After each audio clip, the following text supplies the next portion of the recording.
You ever, you know, fight like hell for your kid in an IEP meeting only to cry in the car after because you realize that no one ever fought for you in that way?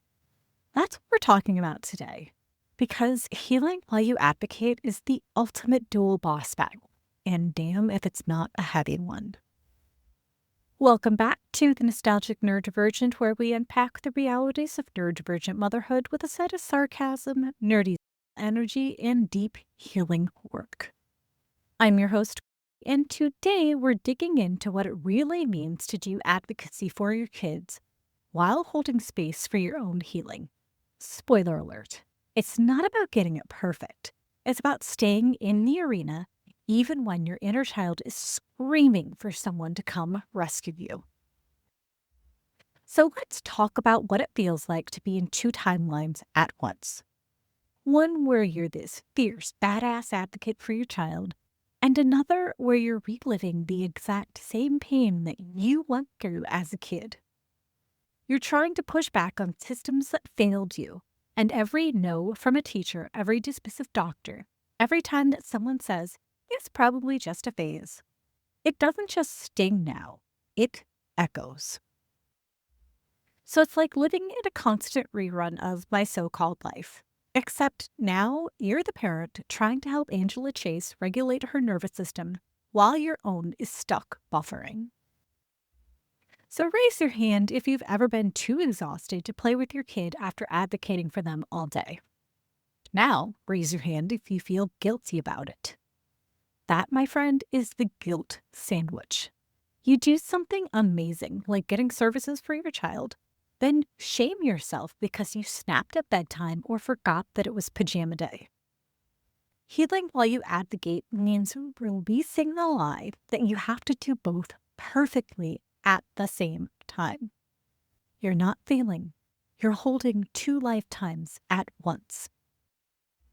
So if you remember playing the Oregon Trail and trying to survive dysentery while also teaching your wagon party about emotional resilience, that is what you're doing, and you are doing the most. See, you want to know what teaches your kid that healing is possible? It is letting them see you heal. You don't need to hide your tears, and you don't need to pretend that you've got it all together. So when you say, that meeting was really hard for me, I need a few minutes to recharge, you're modeling nervous system literacy and boundary setting like a boss. So here's something that you can also try: creating a post advocacy ritual.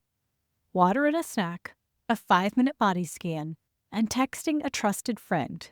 That was hard, but I did it anyway. So you remember my Power Rangers when the Pink Ranger would power down after a big fight and just breathe in her helmet? That is the energy that we are channeling. So here's the part that no one likes to talk about. Every time we speak up for our child, a small part of you is healing too. So every time you say she needs support, you're rewriting the story that you should have had the support. So no, it's not just paperwork and meetings and accommodation requests. It's the legacy work and it's generational restoration. Now, let's be honest. You will have days where the system breaks you down. You will feel alone and you want to quit. But you won't, because you know what it felt like to go without.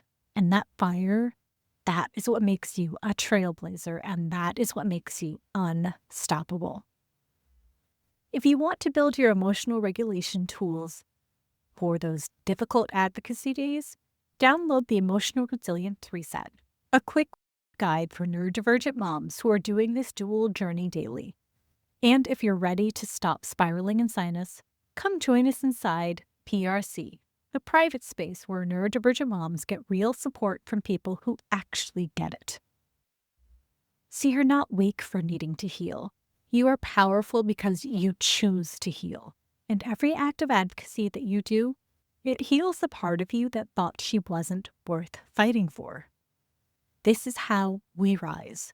One voice, one meeting, one nervous system win at a time.